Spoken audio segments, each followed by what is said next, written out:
So, we have been looking at how to solve the multi-arm bandit problem. Remember that in the multi-arm bandit setting that you have multiple actions or multiple arms that you can select, and for each arm you are going to get a reward that comes from a Gaussian distribution like this, right.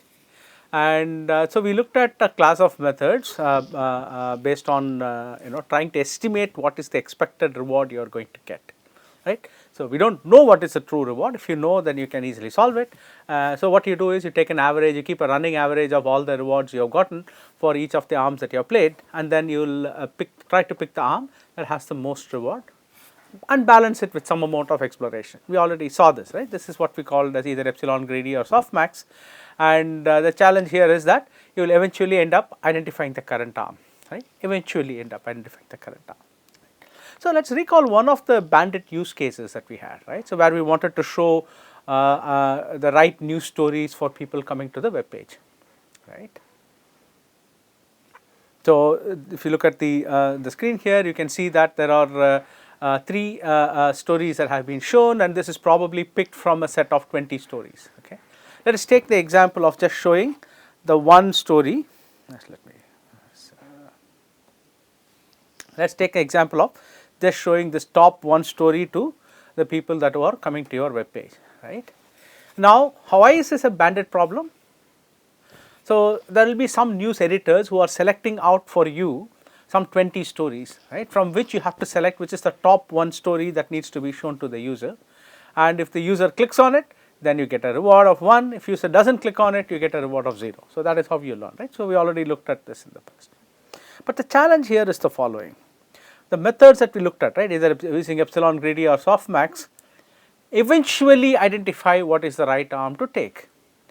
But in these kinds of settings, right, in these kinds of news story settings that we are talking about, you can't wait for eventually. Right. Typically, what happens is you are getting given the story for about an hour or something, and then the next hour there will be another set of stories that are hot and breaking and so on and so forth, and you have to learn very quickly. Right. And even if you do not learn the best arm, you have to give some kind of a guarantee about how you will perform while you are going towards learning the best arm. Right. You might not reach the best arm, but you want to give some kind of guarantees about how the learning will progress. Right.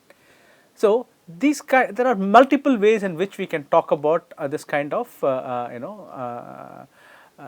kind of a time bounded behavior of these bandit algorithms. So, in the last lecture we looked at eventual correctness. So, today we will start looking at other notions of correctness. So, we started off with asymptotic or eventual correctness.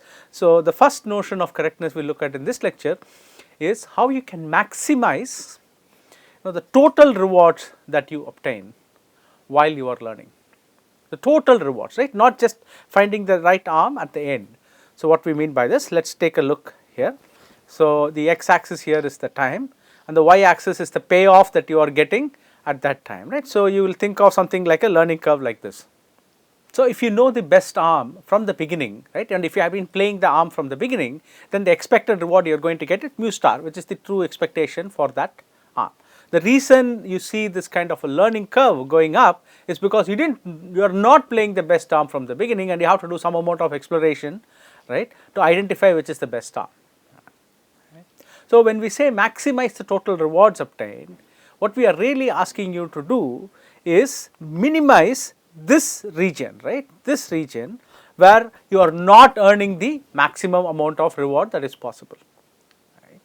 So, this region is called, right, let me get my pen back.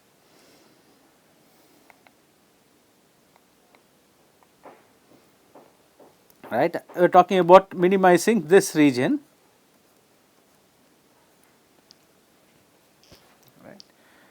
And notice that this actually goes in here, right, you are still not reached the max. So, that region actually goes all the way there, right. And so, we want to minimize how much reward that you lose in that region. So, that is called regret. That is one notion of something called regret, right, or loss while you are learning. This is because you did not know the best arm from the beginning, and you are trying to learn as you go along, right, to figure out what is the best arm. So, initially you will have a loss of performance. So, this loss of performance is called regret, right. So, one possible way of looking at things is to figure out how will I learn, right, with minimal regret possible.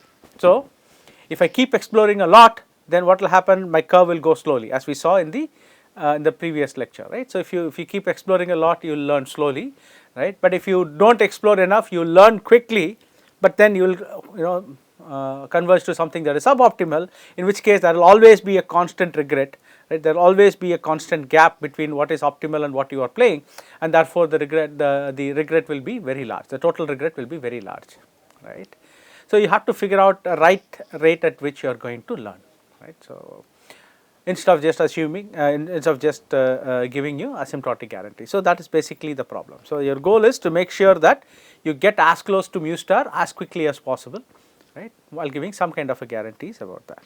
So, this is one notion of learning, which is asking you to make sure that your transient behavior, right. So, the behavior while you are learning, right, it has some kind of guarantees as opposed to just the final convergent behavior, right. The next notion of loss that is popularly used, there are many variants of this bandit problems, right. I mean there are people who teach semester long courses on bandits, right. And so, I am not going to get into all the nuances and all the complications of bandit algorithms. In fact, I am not going to get into the proofs and other things of bandit algorithms. There are enough of these videos out on YouTube, you can watch them, but I am just trying to give you this intuitive understanding of what is it that we are looking at, right. So, the first notion that we looked at, where we are talking about time bounded learning, is one of regret, right. So, I want to minimize the regret, not necessarily just to assure asymptotic correctness, right. So, obviously, I have to get asymptotic correctness, because if I am not correct, then there will be always a gap, right. There will always be a gap in the regret. So, that means that my regret will go to infinity, even if it is a very small minuscule number. If I just keep summing it up to infinity, then I'll have a very large regret. So, eventually I will reach correct performance, but I want to get there as quickly as possible, right. So, that is what the regret part is. The second one is a slightly interesting idea, right. It is called the PAC framework. So, the PAC framework, right, is not unique to bandits, right. It's so you could have this kind of probably approximately correct frameworks for classification, regression, and so on and so forth. Same thing is true with some notion of regret and eventual asymptotic correctness and so on and so forth, right. So, the goal of the PAC idea, right, the PAC complexity or the PAC framework is to minimize the number of samples you take or the sample complexity. So, what we mean by samples here?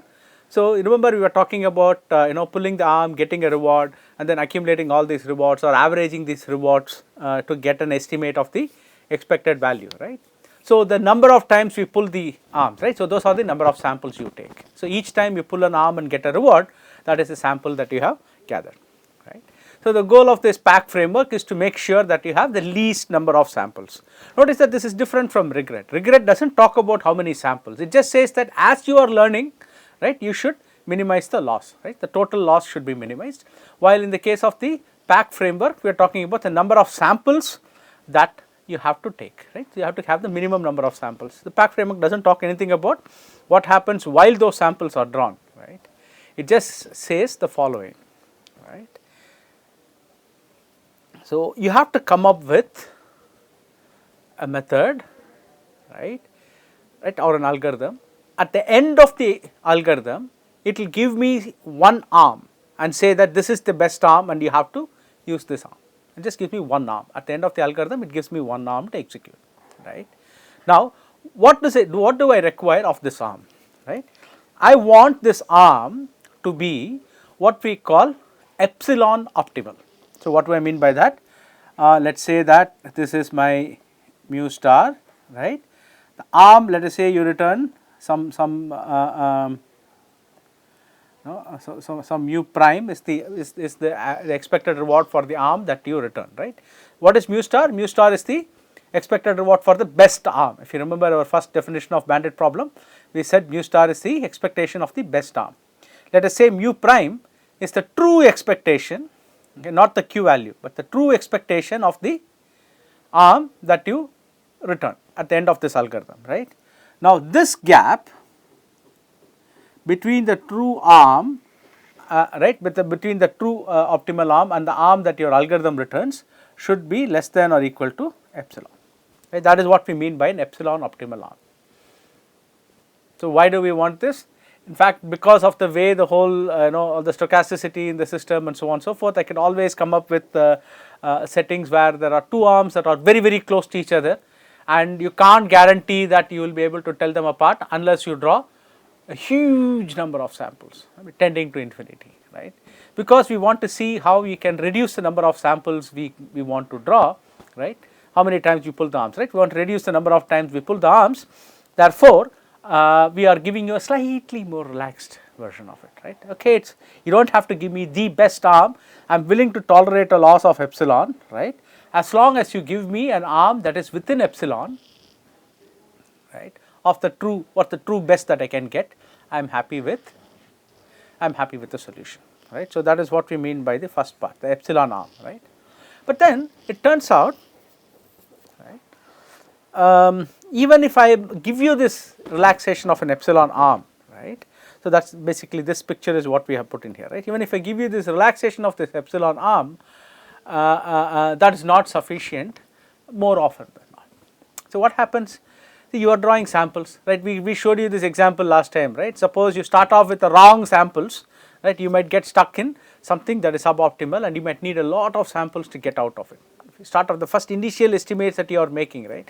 I say arm 2 is getting a lot of 1s in the beginning and arm 1 is getting a lot of zeros, even though in true probability is other way around, right? Arm 1 has a higher probability of 1, arm 2 has a higher probability of 0 or lower probability of 1, right. So, one had a 0.8 probability, other had a 0.6 probability. That is what the example we looked at in the last lecture. So, suppose you start off with a wrong or bad set of samples, right, a series of 1s for arm 2 and a series of zeros for arm 1, in which case it will take a long time for you to figure out that arm 1 is better than arm 2. In such cases you might need slightly more samples, right, but then the chances that these kinds of samples occur, right, where a bad set of samples can be made very small, so that I can still give you a guarantee. Okay, give me 100 samples, I will tell you what is the epsilon optimal arm, but I might not be able to tell you all the 100 times or all like every time, right. I might be able to tell you 99% of the times I will give you an arm that is within epsilon, right. So, that is basically the second part, the probability of 1 minus delta, right. So, the epsilon arm is the approximately correct part, right, epsilon optimal arm is the approximately correct part. So, the probably approximately part comes from, right, suppose on the same bandit you run the algorithm many times, right, then every time I might not be able to give you an epsilon optimal arm, but with a very high probability, right. If I say that my delta is say 0.01, that means with 99% probability I will give you an epsilon optimal arm. That means that if you run the algorithm 100 times, 99 times I will give you the epsilon optimal arm, one time I might give you a non-epsilon optimal arm, right. So, that is basically what it means. Right. So, the PAC framework allows you a little bit of a leeway in coming up with the right answer, and the designer of the problem can choose the epsilon and delta to tell you how much of a loss in performance and how frequent of a loss in performance they are able to tolerate. Okay.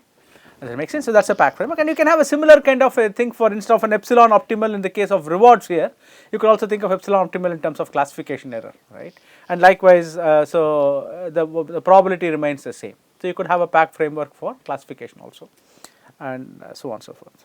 So, the goal is not just to give a PAC answer, because every asymptotically correct solution also is a PAC solution, right, with probability 1 actually. If you do not, it will with probability 1 it will return an epsilon optimal arm where epsilon of 0 as t tends to infinity. So, what you really need is to make sure that you do this epsilon delta guarantee with the minimum number of samples possible.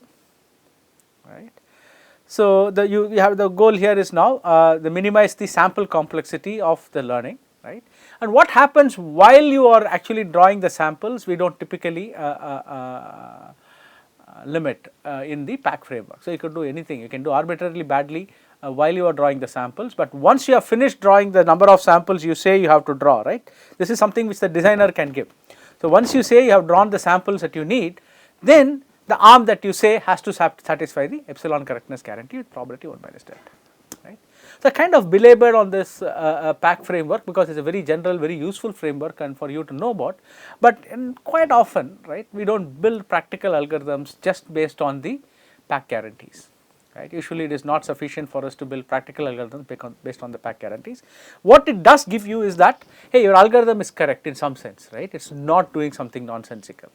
Right. But when you are trying to look at more practically implementable algorithms, we typically end up going with the regret loss, so the regret optimality rather than pack optimality.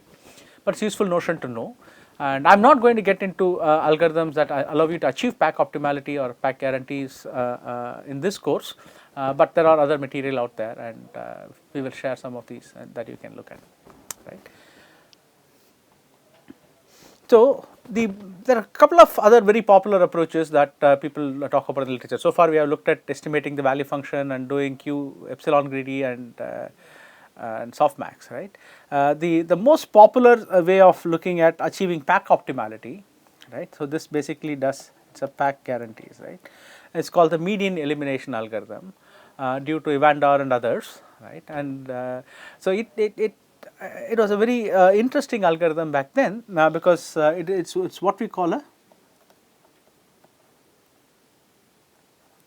round based algorithm. Right. It is a round based algorithm. So, what do I mean by that? So, it splits up the learning into several rounds, right. When we are talking about epsilon greedy, there are no notion of a round, right. You just draw an arm and then you update your value functions and then draw another arm and just keep going, right. So, in the median elimination algorithm, what they do is that they set it up into different rounds. So, in round 1, you take L1 samples of all the arms, right, and then you look at which of the arms have got a higher average reward so far, right, based on your estimates, which of the arms has the higher average reward. So, you take half the arms with order the arms by the average reward and take half the arms. So, that is what the median elimination part. So, you take the median, right, and then take all the arms that have an average reward above the median and you eliminate all the arms that have an average reward below the median. Okay. So, that is what median elimination is. In round 1, you take L1 samples from all the arms, right, discard those arms where the estimated reward is below the median. So, now you have half the arms left, right. Now, you go to L2, right, round 2, right. In round 2, you take L2 samples of all the arms that are remaining, basically that is half the arms, right. You take L2 number of samples from each arm, right. Now, you take an average, right. Now, you see whichever arm has the higher averages, right, again eliminate the lower half. So, like that, if you keep doing this, this is median elimination. So, you keep eliminating half the remaining arms every time. Suppose you start off with n arms, at the end of log n rounds, right, log n to the base 2 rounds, you will be done, you will have only one arm left, right. So, like that, so you would have drawn L1, L2, L3, so on and so forth, right.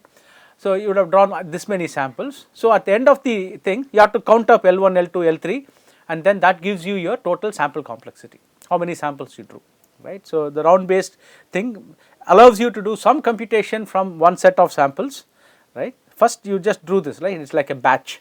You take a batch of samples in round 1 and then you take a batch of samples in round 2 and then you take a batch of samples in round 3 and so on and so forth. So, basically there are lots of tricks here, right, a lot of analysis and tricks here to show that at no point in time are you eliminating all the epsilon optimal arms, right, because you need to have at least one arm left, right. So, when I keep throwing away half, then I should make sure that I do not throw away an epsilon optimal arm, or the probability of me throwing away the epsilon optimal arm across all the rounds, right, is very, very small. So, that is basically what you have to show, and showing that is not trivial. So, it requires a little bit of work, and so that is essentially what the contribution of this paper was, right. But the more important contribution in the paper is this whole idea of saying that, hey, you can take your samples and then draw them in this kind of a batch mode, right, like a round based mode.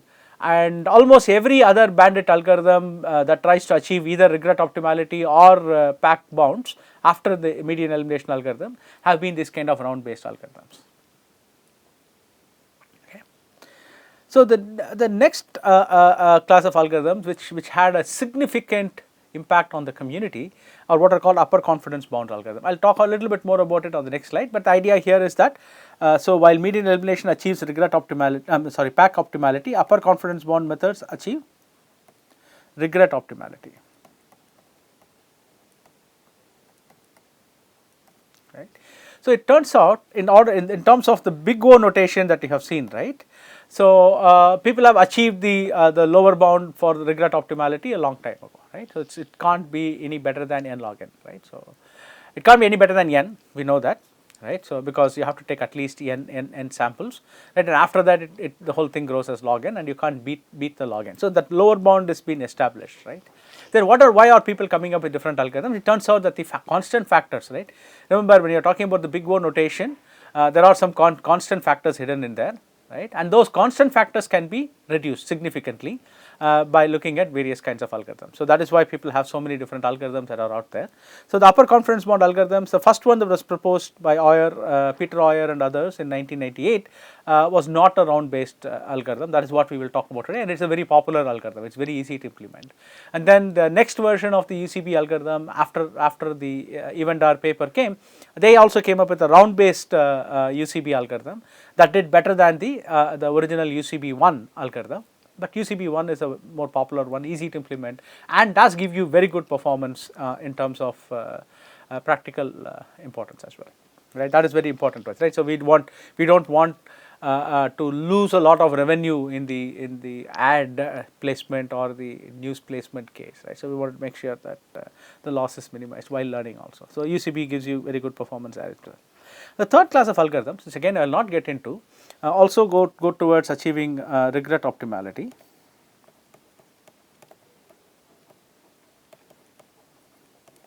Right. These are based on what is called Thompson sampling. So Thompson sampling is kind of like a Bayesian approach. It's a Bayesian approach to this whole bandit learning problem, and there are lots of very interesting results. So the original work on Thompson sampling happened way back in 2001, but Shipra Agarwal and Goel came up with some very interesting results in 2012, right. So the whole idea of using Thompson sampling for bandits was easy. Not quite easy, but kind of straightforward. In fact, it even goes back before Chappell and Lee and all those, right. So even back in the 80s and 90s, people had versions of Thompson sampling for solving bandits. What was challenging was to show that Thompson sampling actually algorithms were actually regret optimal, right. And so it had to wait for the Agarwal and Goel paper. They came up with some kind of new proof techniques to show that Thompson sampling does achieve regret optimality, right, and then it also gets better constants than the UCB based methods, right. So that's basically about Thompson sampling. I don't want to get into the more technical details of it, and but we'll see. Maybe there is another course that you will do this later.